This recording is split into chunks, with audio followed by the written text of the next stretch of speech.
I have a message. I have a message for President Macron. Today, Israel is defending itself on 7 fronts against the enemies of civilization. We're fighting in Gaza against Hamas, those savages who murdered, raped, beheaded, and burned our people on October 7th. We're fighting in Lebanon against Hezbollah, the most heavily armed terror organization in the world, which was planning an even greater massacre than October 7th on our northern border, and that has rocketed Israeli towns and cities for nearly a year.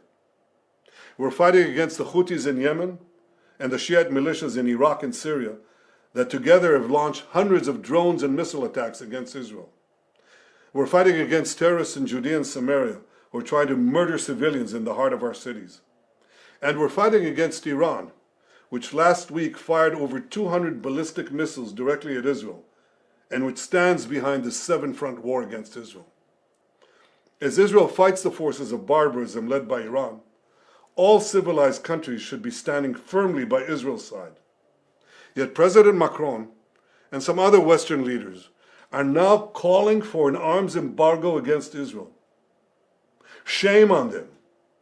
Is Iran imposing an arms embargo on Hezbollah, on the Houthis, on Hamas, and on its other proxies? Of course not. The axis of terror stands together.